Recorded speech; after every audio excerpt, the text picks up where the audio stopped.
This is the former LFF Tag Team Champions, Protectors of the Light, Brimer, and the LFF strongest player, Titan. And you're listening to Ron Talks Tabletop, Supershow Sunday.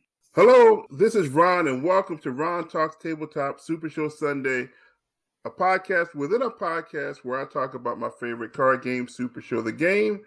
I bring guests onto the show as usual, and today is no different. Today we have two special guests that are part of my local play group, so I want you guys to introduce yourselves. Who are you? I am Chris Brimer, known as Brimer from the Mission and the Protectors of the Light. And I am Dustin Smith, a.k.a. Titan, also one half of the Protectors of the Light. Thank you, gentlemen, for coming on my show. Thank you. Thank you for having us. If you folks haven't figured it out, I know that you folks in the Super Show community know who they are, but for those of you that are not in the Super Show community listening to this podcast, Chris and Dustin are a tag team because in Super Show, this wrestling themed card game, you have to have a tag team format, which is pretty cool. And they're one of the most prominent, well-known tag teams in the community. So I decided to invite them on to talk about what that's like and everything like that. But we're going to get to know them a little bit as we get into the podcast. We'll talk about the tag team stuff as we later on.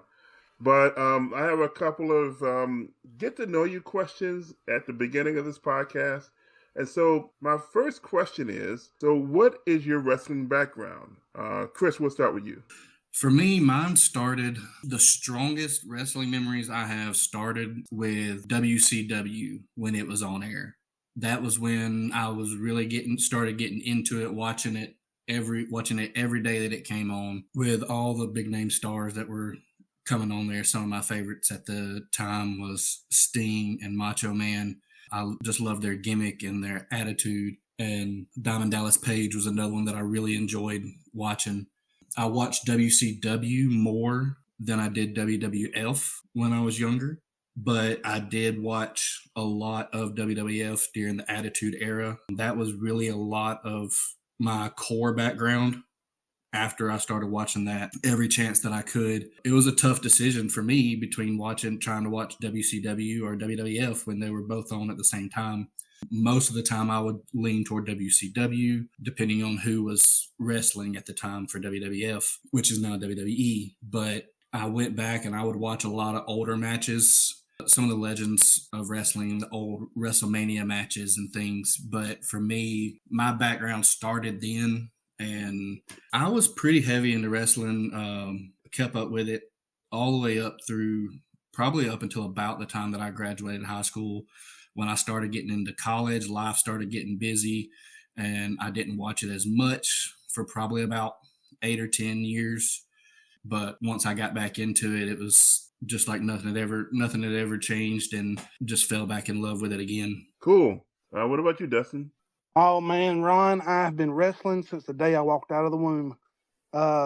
Wrestling has been embedded in my life since the day I was born. My dad did martial arts, but his brother did indie wrestling, and he was Mr. Hollywood. My Uncle Ellis is Mr. Hollywood. They have pictures of me when I was 3 years old being a referee for two dogs fighting in the yard. I've been enjoying wrestling pretty much from birth. I would go to all the independent shows that my family would let me go to. And then, of course, TV every weekend and week out, and was watching it. I grew up every day. When I was in middle school, though, there was a time where my mom banned me from watching wrestling because she thought it was just too violent. I couldn't remember why, but every so often I'd even sneak. I'd be watching Sunday Night Heat or Velocity on Saturdays, and I'd get in so much trouble for watching them. And we had wrestling buddies, wrestling figures, everything. So this is something that I've enjoyed for a long time. When I got out of high school, I actually got into the independent scene of wrestling, and I done it for about 6 years, and my back still hurts from all the chair shots. I wrestled all over the state of Georgia and Alabama, wrestling with a bunch of big names that people may or may not know. I was trained by Bulldog Reigns, who was very prominent in the WWE factory. I worked matches with Buff Bagwell, with Scott Hall's son, Cody Hall. I've been in promotions with Teddy Long. I worked for Teddy Long. I worked for the Rock and Roll Express. I've worked for Mike Action Jackson. One of my biggest claim to fame, though, was being able to go over a whole match with Scott Hall, which was very strange because as a kid, I idolized, WCW, everybody, and I thought that him and Kevin Nash were the meanest dudes on earth. And then when I'm in my mid-20s and I see him walk in the room speaking like Razor Ramon, nothing changed. I was shaking and trembling the whole time talking to him. So there was that. And then, of course, I keep up with it now and then finding card games and old lucha tapes and older wrestling. I'm even going back watching wrestling from the early 60s. It's just something that's been embedded in my life. Cool. You guys have a gaming background and all? Board games, card games, what have you? Oh, man. So I know for a fact that me and Brimer together probably have about 500 board games. Half of mine are at his house now, so.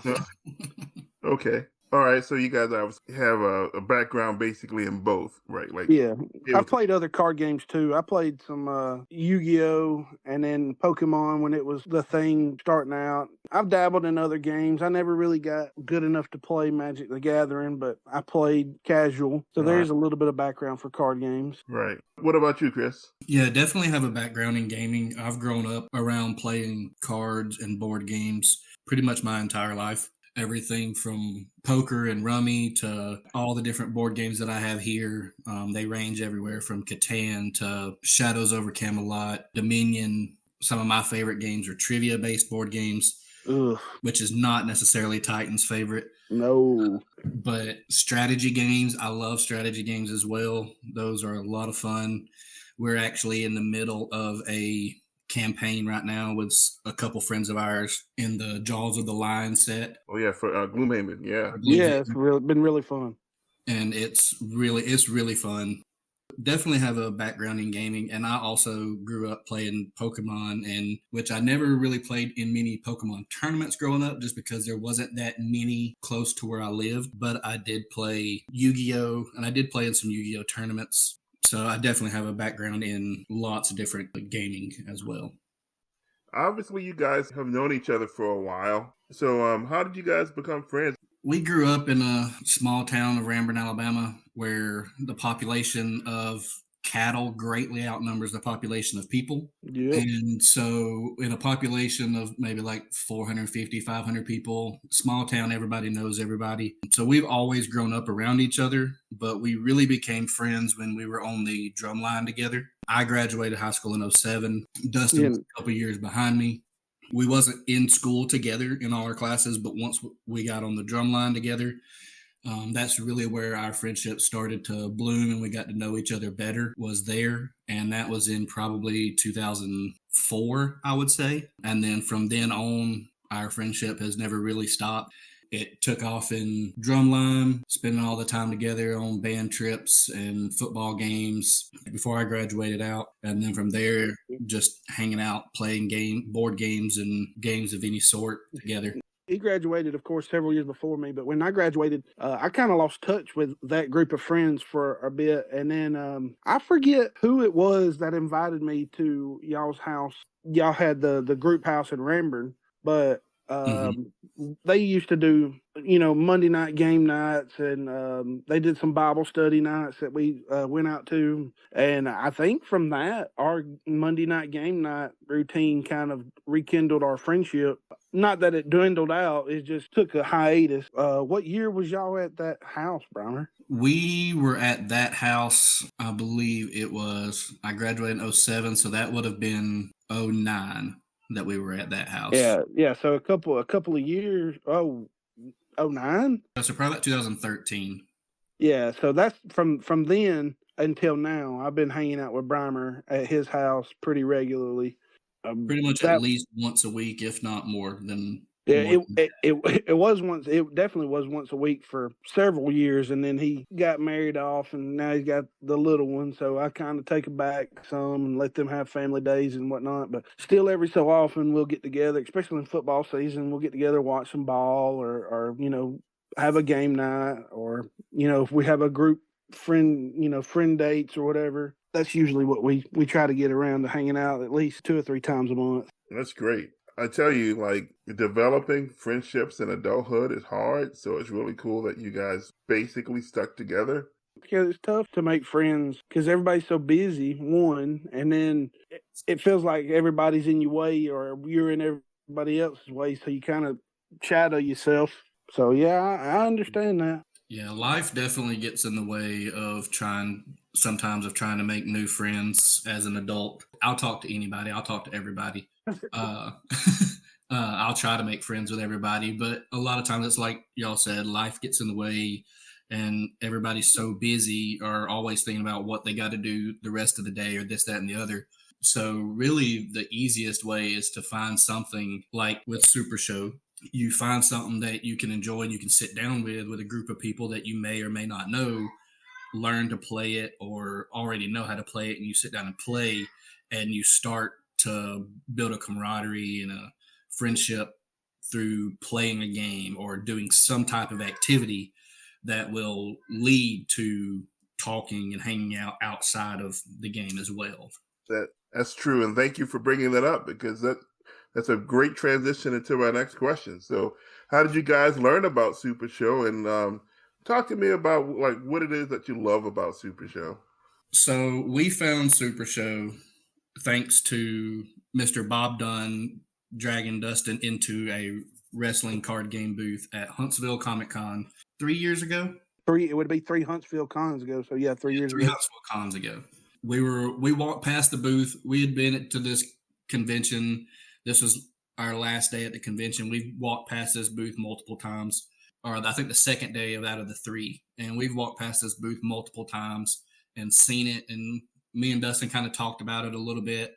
Didn't really think a whole lot about it at the time, and just kind of walked away, went back to other things that were going on at the con, people that we were trying to make it to their meet and greets and stuff like that. And then it was towards the end, I think, of the second day, Dustin sat down and had a match with Mr. Bob Dunn, who is one of the greatest minds in the game, in my opinion, if not the greatest mind in the game. Dustin bought the pack, tested it out, brought it home. We started playing a couple of matches against each other. I think our first match was Mass Llama and the Wreck. And from there, it just grew. We found the next day at the convention, we talked to them some more about it. And they said they were going to watch a local wrestling show that we were unfortunately not able to go with them to because we had to make the drive home after Huntsville. But Dustin knew the promotion. He knew some of the guys that was at the promotion from past wrestling experience. That was really where we learned about the game. And then it was probably 2 months later that we found out where ACCW and did their locals at. And we started going there and really haven't looked back from it. Very rarely do we not get to go to the monthly meetups for ACCW. I mean, I love everything about the game. It's not one of those games where you can just buy the best cards and you're going to win in 2 turns. It's one of those games where it's a lot of back and forth sometimes. Basically, you can live out a lot of like your wrestling. You can build a competitor to how you would actually want to be a wrestler, or you can build it totally different than anything you would ever actually do if you was in a ring. And just that, the camaraderie of friendships that we've made through the game. From day one at ACCW, we have made friends with Piglet, Mr. Matthew Turner, Brian Lee, Johnny Correa. That friendship has grown to much more than Super Show. So to me, it's a lot of the community is the real reason why I'm still in this game. The community and the friendship and camaraderie that it brings. Yeah, I'm going to kind of go back to what Brimer was talking about. We was at the Huntsville Con, and I forget what it was, but boredom took over my brain, and I said, you know what, I'm going to go do that test. I'm going to go do the, just demo the game. We sat at the booth for a while, and Jeremy Steigerwald is the one who let me know about the ACCW, and I immediately started following the ACCW chat, the discussion group. We started learning about where the games is going to be at. And then Griff also was just being able to talk to him about, wrestling in general. got me more interested in the game. He started telling me stories, and he made up these miraculous stories about Super Ombre versus Snake Pit, and storytelling of the whole, the whole thing was great.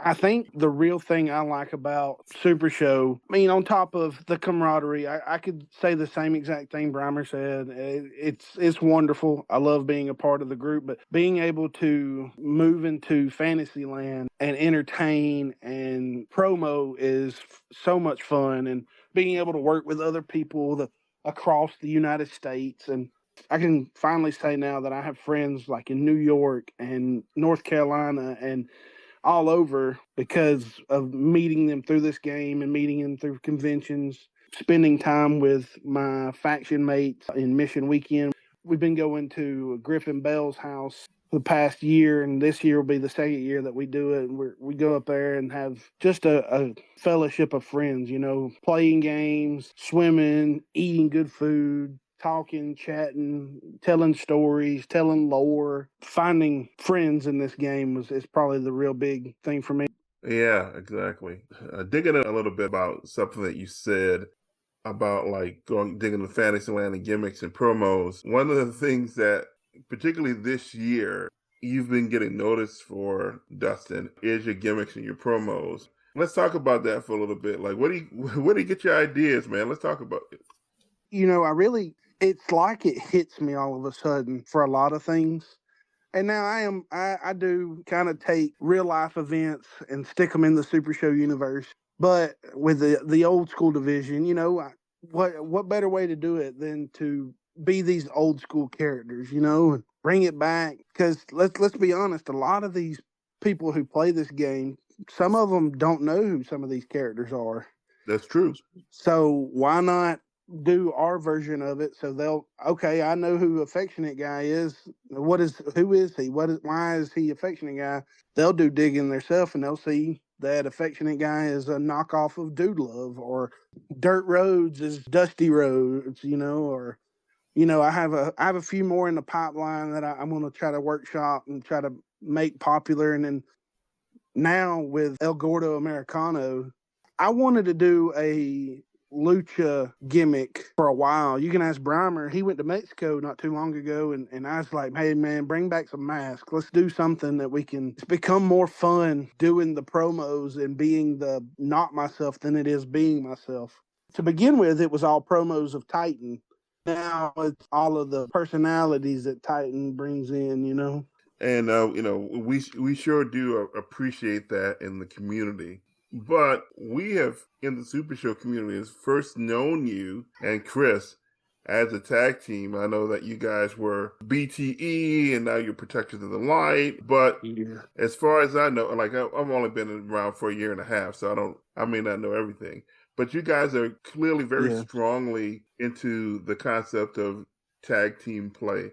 So, like, why did you guys decide to form a tag team? Like, from what I understand, pretty much from the beginning. Because I think a lot of that comes from our friendship with each other. We love competing with each other, but we also enjoy like striving to help make each other better at different things. When it came to this game, we both enjoyed it so much, and we didn't want either one of our enjoyments to fall out of play and not enjoy it anymore, because it was something that we enjoyed together and something that we wanted to continue to enjoy together, I think. And with our friendship, it just made sense. The first time that we tested the tag team play, it was a format that we really enjoyed, getting to converse with each other during the game, talk about, like what our strategy was based off of the cards in our hand. And just with our friendship, it made sense.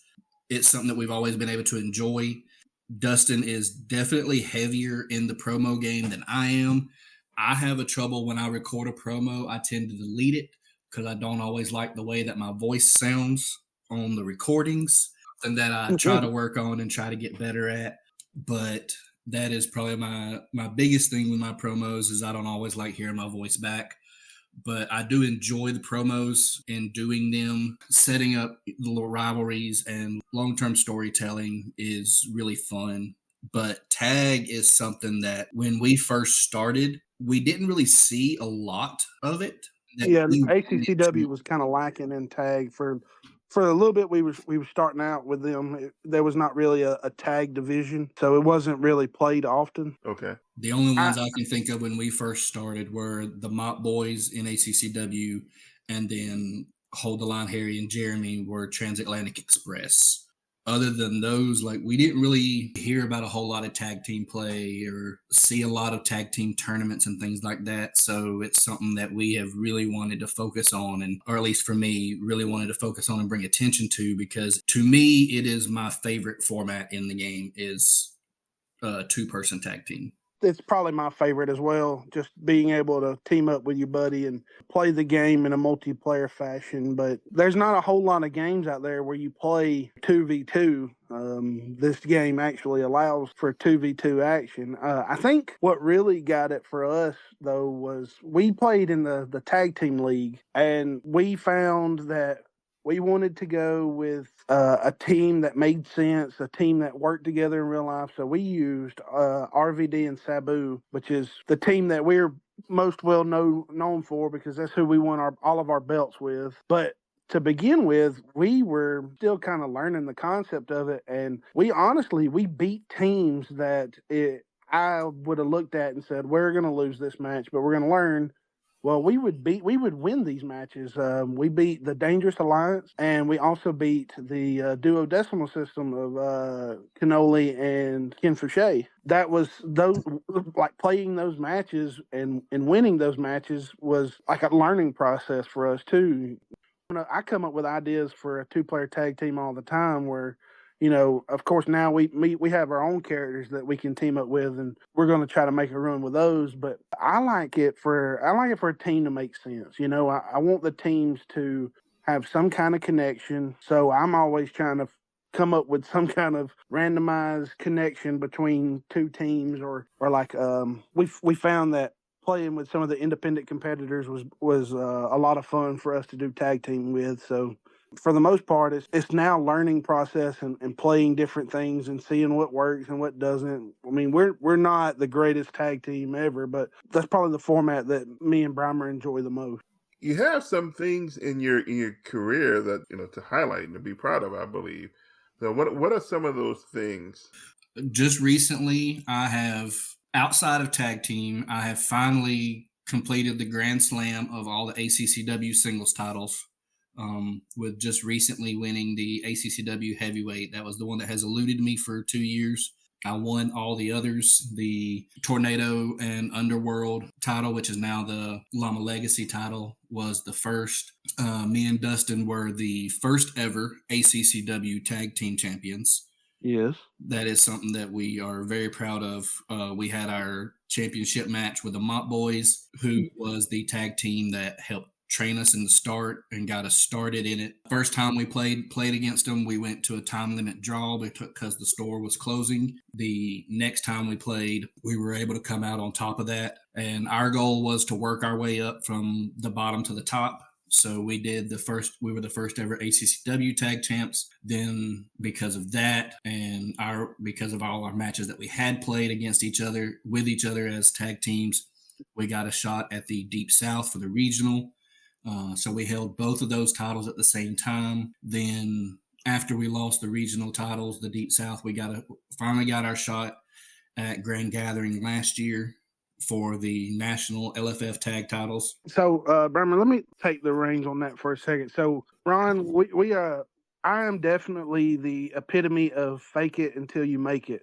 We did have a lot of accolades going into the tag team division, but I think what really helped us get a chance for the LFF world titles was me and Brimer played a match. I don't even remember what the match was for, but I think it might have been like a semifinals for the tag league. And we played against Candyman and Yasmin, both of which are fantastic players, fantastic people.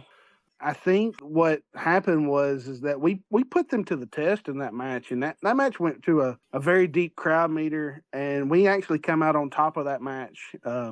I feel like that showed Candyman that we are not slouches. We may not be no tournament winners, but we didn't slouch. And then our promo game really is what brought eyes to us. Promoing together, showing that we have a tag team connection, and then on top of that are, decent tag players. But that got us our shot for the tag team titles. That match went to a long crowd meter, and there was a lot of storyline behind that match. Then after that, I guess that elevated us enough to become tag team of the year for 2024. Well, I have one more question I'd like to ask my guests when they come on. So we'll go with Chris first. But what is something interesting about you that people may not know about? I'm not one that's real big on like talking about myself like that all the time. But for me, as far as interesting, I'm just a big nerd. I love anime. I love comic books.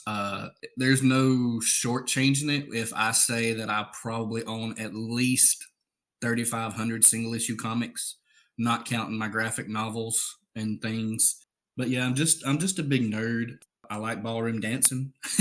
That's about the one that throws people off the most for me. So I guess you can say that. Ballroom dancing, okay. Any particular style of dance that you like in particular? Not necessarily one particular one. I just like the elegance of like ballroom dancing. I also really enjoy swing dancing as well. Right. Which those two to me kind of go hand in hand. But I really enjoy those. Not necessarily one in particular over the other, but really just all of it and just the elegance of it, the timing and coordination that it takes to do it, and the amount of work that goes into doing it. But it's also so much fun and enjoyment as well. Cool.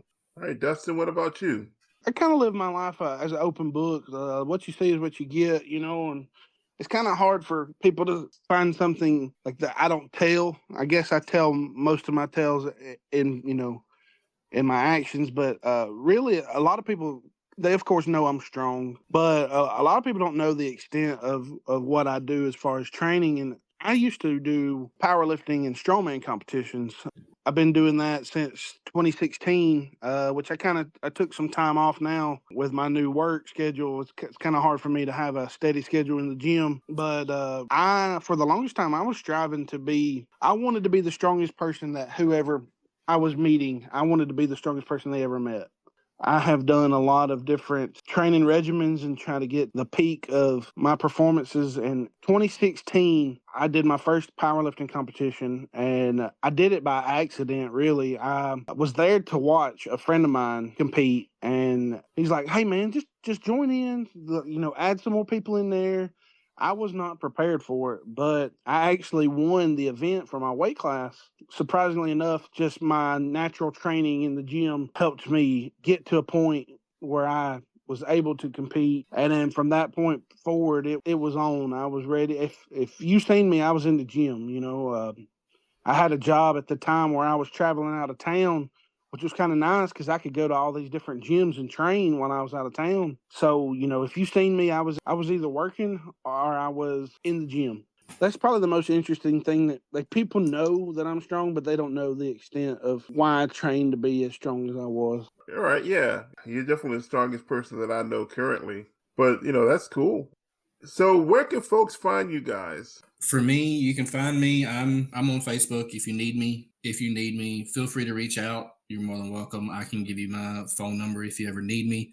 I'm very much a friend that if I call you my friend, then you are family to me. And so if you need me, reach out to me. And also, if you want to find me in person, I am living in Bowden, Georgia, and also at ACCW local meetup once a month at Level Up in Duluth. Sweet. You're gonna find me in multiple places. I active on most social media accounts. I run it under my hashtag of As Thy Days Are. The community group is always gonna find me at either my locals or in the Zooms for tournaments through the week. I'm pretty easy guy to find. I'm big enough where you ain't gonna miss me. So right. Well, thank you folks for listening to the Ron Talks Tabletop Podcast Super Show Sunday. And until next time, see you later.